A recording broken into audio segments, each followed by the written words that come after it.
At a public pier in Seattle, Jason, a currently unemployed engineer, is fishing when he suddenly notices dark clouds closing in. Despite the forecast having called for sunny weather, he decides to head home. On the radio, he listens to a weather warning that a heavy rainstorm is about to hit Washington, and hopes it will pass in time for the Christmas holiday. Jason notices his neighbor Susan saying goodbye to her husband, Max, before heading out for a jog. Jason arrives home, collects the mail, and heads inside. Among the letters is a reminder that they are behind on their mortgage payment for the month. He greets their beloved elderly dog, Cassidy, before waking his wife, Anne, with donuts.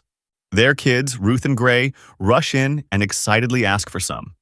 Anne warns Jason not to give Cassidy any bacon because she has just given him medication for his heart condition.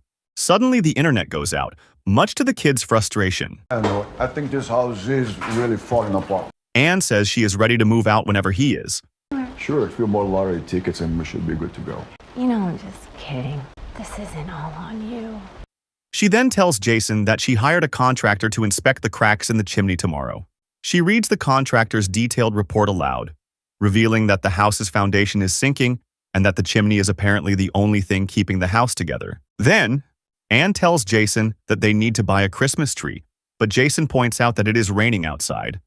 In the end, however, the kids manage to convince him. He gives the car keys to Gray and asks him to take his sister outside and wait in the car. Ruth tries to open the door but can't.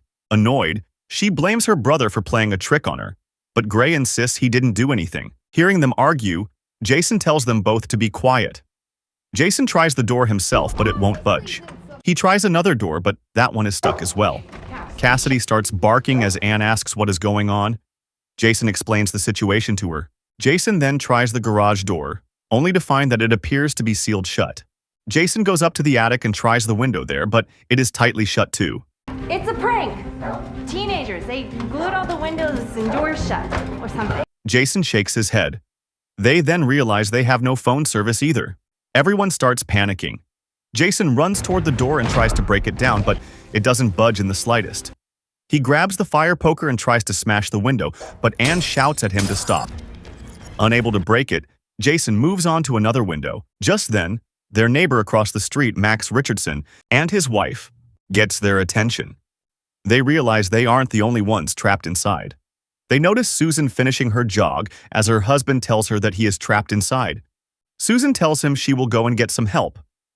To pass the time, Jason tells his family about the nicknames he has given their neighbors. He starts with the nosy neighbor, who is always watching what's happening around the neighborhood through binoculars. He then mentions the neighbor he nicknamed Doofus, who owns a boat. They see Max holding up a whiteboard with the word government written on it. Jason grabs Ruth's slate and writes a response. Max writes back, asking, "What if it's the whole world?" That night, Jason reassures his family that they have everything they need and, most importantly, each other. If you can make it in there, I can make it out here. As Jason tucks Ruth into bed, she says they are trapped because of the rain. Jason assures her that it's just rain, but Ruth insists that it looked different today. Jason enters their bedroom and shows Anne the gun he recently bought. Surprised, she asks why he would buy one without consulting her. Jason tells her that a few weeks ago, he woke up from a nightmare and had a feeling that they weren't safe. Anne nods before asking him to teach her how to shoot. Sometime later, Jason stands in front of the window and uses his key fob to activate his car, accidentally opening the trunk. He tries closing it, but it won't shut. He then tries drilling holes into the door. When that doesn't work, he breaks through the wall and floor, searching for a way out, but no matter what he does, he can't break through. Jason tells Anne that the rain is creating some kind of barrier around the house. Anne asks who could do something like this and wonders if they need to worry about running out of air. Jason assures her they don't, explaining that fresh air is still getting into the house through the vent. He covers the damaged wall with a painting. Then he hears a noise coming from the chimney and notices bits of it starting to crumble. The next morning, Jason and Anne rush downstairs and try the door again, but it is still locked. With the internet still down, Jason brings down a box containing vinyl records and a DVD player and notices 2 movies inside. Jason tells them that if they ration their food properly, it should last for 2 months. For now, they still have power, water, and gas. But he warns that these supplies may not last long, so they should start treating water and electricity as luxuries. Cassidy scratches at the door. I'm so sorry. Just pick anywhere you like. I'll clean it up for you. On day 4, Jason notices that the kids are bored while doing their schoolwork, so he decides to teach them how to gut a fish. Obviously, we don't have any fish, but Ruth here, she was kind enough to donate 3 of her stuffies for this lesson. He explains the process to them in detail. Curious, Ruth asks how he knows all of this. Jason tells them that he loves the sea and used to own a fishing boat before they were born, but eventually had to sell it. Why? Because kids are expensive. The next morning, Jason tells Max that he wants to find out how far down the people are trapped. So he proposes starting a chain of communication through the neighbors. A week passes. While Anne is preparing lunch, the lights begin to flicker. Jason is about to throw away the tomato seeds, but Anne stops him, explaining that she is saving them so she can grow tomatoes. Max gets Jason's attention. Max then tells Jason that he is a retired dentist and asks whether they have enough food. Jason writes back that they have enough for now. 2 weeks pass. Ruth traces a pattern on the window with her pencil, and to her surprise, the water follows the pattern. Anne immediately tells her not to draw on the window. Jason plays a song and asks Ruth to dance with him. Anne dances with Gray, and afterward, the family watches the Annie movie together. As the days pass, Anne grows a variety of plants in the kitchen, although they have yet to produce any vegetables. The family also settles into a familiar routine of watching movies and spending time together. A month passes, and now it's Christmas Eve, and the family happily celebrates together. Later, Ruth is drawing in the attic when she looks out the window and says that she's back. Jason asks who she's talking about, and Ruth replies, "The Rainwalker." He tells her she's being silly, but Ruth insists that the Rainwalker appears whenever it rains. Gray looks outside but doesn't see anyone. At dinner, Ruth complains that there aren't many vegetables in the salad. We'll have some more vegetables soon. It just takes some time to grow. Ruth then mentions that she saw someone outside earlier, but Gray interrupts and says she's lying. The two start arguing. Ruth tells her parents that the person she saw was trying to communicate with her. You can communicate with anyone outside because everybody else is locked inside. Jason apologizes to Ruth for raising his voice and says, this isn't the time to make up stories. To lighten the mood, Anne gives them some Christmas cookies she made. Since they don't have any sugar, she had to improvise the recipe. The cookies taste terrible, but they eat them anyway to make Anne happy.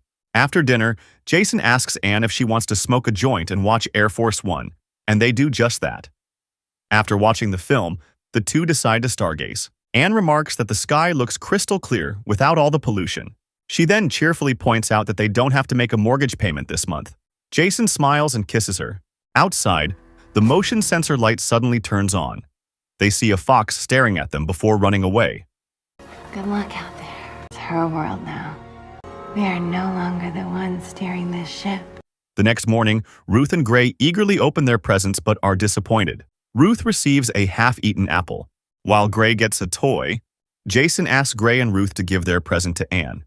It's your very first tomato. They saw it growing in the kitchen and they wanted to surprise you. They encourage her to eat it, and she does. Then, Ruth gets up and notices Mrs. Richardson fainting. She immediately tells her parents, and Jason quickly takes Gray and Ruth to the den. Ruth asks if Mrs. Richardson is okay. Jason tells her that she isn't, causing Ruth to burst into tears. Later, Jason notices that it is Cassidy's last dose of medication and mixes it with his food. Night falls as heavy rain pours outside. Ruth gets out of bed and softly sings, "Rain, rain, go away." Suddenly, a loud clap of thunder startles her. Curious, she walks over to the window, pulls back the curtain, and sees Susan before screaming. Susan begs them to let her in, shouting that everyone is dead. It's over. They're here, and no help is coming. Suddenly, Susan is dragged away by an unseen force. Jason quickly pulls the curtains shut. Jason looks at the drawings Ruth made and admits that he doesn't understand what he's seeing. I've tried to tell you, but the one I saw seemed nice. It's just not like the ones tonight. He tells her that whatever is keeping them trapped inside can't be nice. Jason then tells everyone that from now on, they need to stay hidden and avoid drawing attention to themselves. Then we start covering up all the windows. Especially when it's raining. Anne asks Jason what they should do. He simply says they have to survive. The next morning, Jason sees Max covering his wife's body with a blanket. Jason tells Gray and Ruth that they'll be doing PE, so Gray runs laps around the house while Ruth practices aerial silks. Suddenly, the chimney cap falls off. Maybe we can get out now, through the chimney. It's way too narrow at the top and my weight would make the whole thing collapse, baby. Ruth offers to go up, saying she's the lightest and they can use the aerial silks to hoist her toward the opening. After some hesitation, Jason and Anne agree. Jason tapes 2 poles together and uses aerial silks to hoist Ruth up the chimney. When she reaches the opening, she says she can't fit through and can only get her hand outside. They slowly lower Ruth back down. Just then, Cassidy begins crying in pain. Anne tells the kids that Cassidy had a good life with them. Jason asks Anne to take the kids to the den and turn the TV up. He then puts Cassidy out of his misery. Later, Anne goes to the garage. She suggests cremating Cassidy in the fireplace after the kids fall asleep. But Jason tells her that when things get worse and they run out of food, Cassidy could help them survive. Anne tells him to handle it himself and says she doesn't want to know anything about it. Jason takes Cassidy's remains to the fireplace and is about to burn them. But when he sees the fox, he decides to leave them for it to eat. Before the fox can approach, the rain begins to fall. Jason notices that the water has formed the shape of his hand where he had placed it. The next morning, Ruth places her plant near the window so it can get some sunlight. However, it soon starts raining, and the family begins closing the curtains. Ruth then realizes she forgot to take the plant from the window and rushes back to get it. They notice a creature outside the window. It lets out a growl. After the creature leaves, Ruth runs to Anne. 3 months pass. Ruth whimpers that she's hungry, but Anne tells her that they're rationing. Jason offers Ruth some of his food, but she cries out, saying that she wants more. She runs toward the refrigerator, but Anne immediately steps in front of it and tells her to stop. Jason asks Anne to move aside so she can see exactly how much food they have left. Anne suddenly stumbles, and Jason catches her. The entire family is beginning to feel the effects of being trapped inside the house. Jason assures Anne that they'll survive and eventually get out. She tells him to come back to reality, saying they're going to starve and she doesn't want to watch their kids die. Jason promises he'll find a way, but Anne tells him that it's over. Gray tells his parents that they can cook the fish and says he has already cleaned them. Ruth joins them as well. The lights flicker, and Jason notices the fox outside, giving him an idea. He heads to the garage and builds a makeshift trap, placing a piece of meat inside. The following morning, he uses the chimney opening to lower the trap outside. As he expected, the fox takes the meat, but the trap fails. After making a few adjustments, he sets up the trap again. This time, the trap works, but the silk gets caught on a crack in the chimney and tears, allowing the fox to escape. As Jason is rebuilding the trap, Anne brings him some food. He tells her to give it to the kids, but Anne points out that he hasn't eaten in days and needs to eat. Jason stops eating when he notices the carrot. He then designs another trap to catch small animals, this time using a rope instead of the aerial silks. Soon, a squirrel enters the trap to eat the carrot. Jason successfully closes the trap and tries to reel it in, but the trap gets caught in the chimney and breaks. Moments later, the squirrel falls down, dead. They all smile. After cooking the squirrel, the family eats ravenously. Anne and Jason eventually decide to use the soil beneath the house to grow more plants. Weeks turn into months. Some people in the neighborhood die from starvation, while others find a purpose and keep going. Jason invents various traps to catch animals and birds. As they adapt to their new way of life, the family grows closer than ever. One night, while they are watching a movie, the electricity finally goes out for good. 5 years pass, and the family has built a self-sufficient life. They grow plants for food and eat animals caught in Jason's traps. Ruth goes up to the attic and cuts out one of her drawings, then places it on the attic window.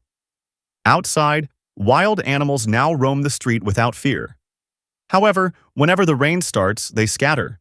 Anne cuts Jason's hair and asks Gray if he'd like a haircut too, but he doesn't answer her. Suddenly, one of Jason's automatic traps catches a ferret. Ruth asks Jason why he is still trapping animals when they already have enough food to get by. Jason remains silent. Later, Anne tells Jason that the house is sinking because the soil underneath it is eroding. Jason says that 5 years of constant rain will do that. Then, Jason shows his family the car he has built over the years. Anne is impressed, but Gray calls it a waste of time since they'll never be able to drive it. Jason tells Gray to help him set up a dew collector tomorrow if he wants to do something useful. Gray questions why they need one when they already have enough water. Jason snaps, saying that their supplies won't last forever and reminds him that they're surviving because he continues to find ways to provide for them. Are you done showing us your stupid car? Yeah, great. Anne gently tells Jason that he doesn't need to be on edge all the time. pointing out that taking care of the family isn't his responsibility alone. She tells him that the kids miss their father and that she misses her husband. Thunder rolls outside, and Jason tells everyone to shut the curtains and help him set up the water collector through the chimney opening. He then tells everyone that they have become too lax about the rules and orders Ruth to remove the drawings from the attic window because they could attract attention. Ruth refuses. Suddenly, the creature they saw years earlier appears again. Jason tells everyone to hide. The creature enters the house and begins roaming around. Water dripping from its tentacles causes the nearby plants to wither.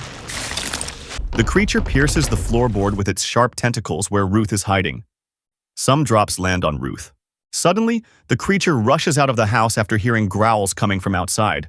Gray tries to go outside, but Jason stops him as the door closes. Gray asks his father why he stopped him, saying that he almost made it out. Ruth then tastes the droplets from the creature. It's seawater. What? The rain stops. Jason tries the door, but it is still locked. He tastes their drinking water and realizes that it has turned salty. Leviathan, Kraken, mermaids. Think about it, Dad. 80% of the ocean floor is unexplored. What if these tales of sea creatures are real? What if that's why they can control the rain? They're not conquering our world. It's their home. Jason tells Ruth that this is their home and that she is safe there. He then asks her to stop reading and do something useful. She nods, but goes back to reading anyway. Anne tells Jason that all the plants are dying. She tastes the soil and realizes the creature has contaminated it with salt water. Jason tells her that the same thing has happened to their drinking water. Anne concludes that whatever is outside wants them to starve and die. Outside, a ferret gets caught in one of the automatic traps. Ruth begins petting it. In the kitchen, Jason assures her they can replant and set up dew collectors. Anne reminds him they only have 3 days of water left and asks him to be realistic. I don't know, Anne. I don't know. What should I do? Open your eyes! You think we're still alive because of you? We're still alive because of a crack in the chimney. We're not better than anyone else who died. We're just luckier! If we don't find a way out of this house, we will die! Suddenly, they hear Ruth screaming after the ferret bites her. Jason immediately kills it despite Ruth begging him not to. The bite becomes infected, and Anne tells Jason that they need antibiotics. Frustrated, Jason heads to the garage, gets into the car, and repeatedly rams it into the garage door until he eventually loses consciousness. Anne and Gray wake him up. Jason notices cracks in the floor. He jams a crowbar into one of them. Jason reminds Anne that she previously said the house was sinking. He wonders if something else could be shifting as well, like the cracks in the chimney. Follow the crack. The crack's No. Jason goes to the bathroom, removes the toilet, and begins breaking through the tiles.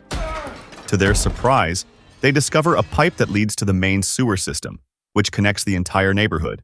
Jason realizes it also connects to the Richardsons' house and remembers that Max is a dentist, so he might have antibiotics.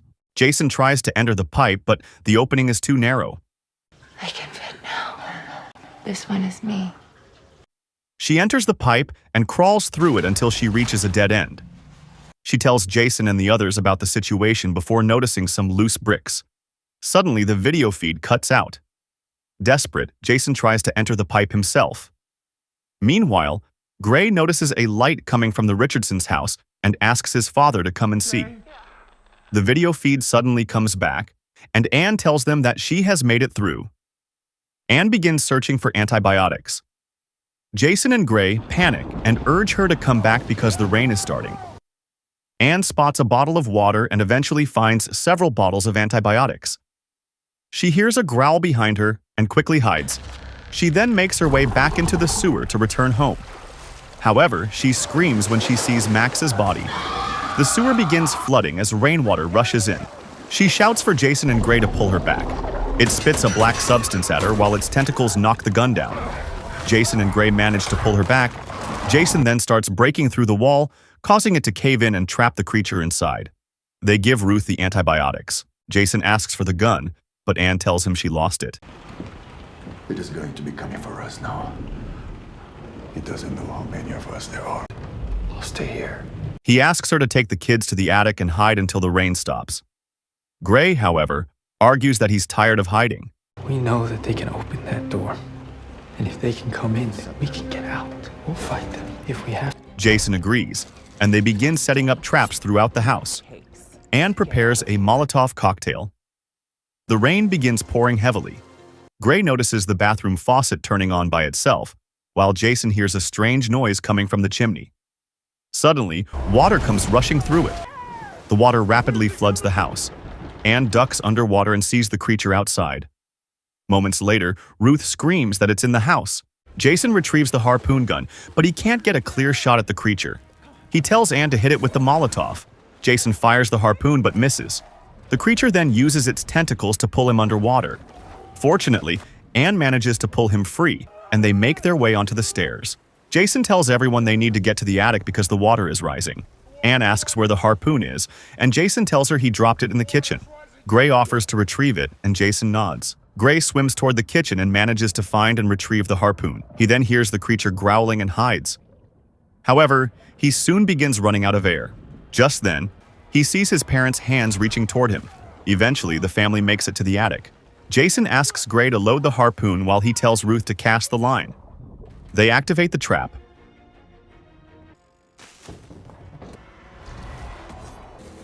Suddenly, they are all pulled underwater and end up near the entrance. Jason threatens the creature, telling it to open the door or he will kill it. The one I saw seemed nice. It's not nice. Jason cuts the rope holding the creature in place and drops the knife. Instead of attacking them, the creature simply stares at them before opening the door. They all rush outside, only to find several creatures waiting for them. The creatures from the house emerge and communicate something to the others. The creatures then leave. Moments later, the entire house collapses. The rain finally stops. The family climbs onto a vehicle and looks around, realizing that much of the city has been submerged in seawater. They take their neighbor's boat and set sail into the ocean. Anne uses the radio to ask if there are any survivors out there. A distorted voice responds, "Hello?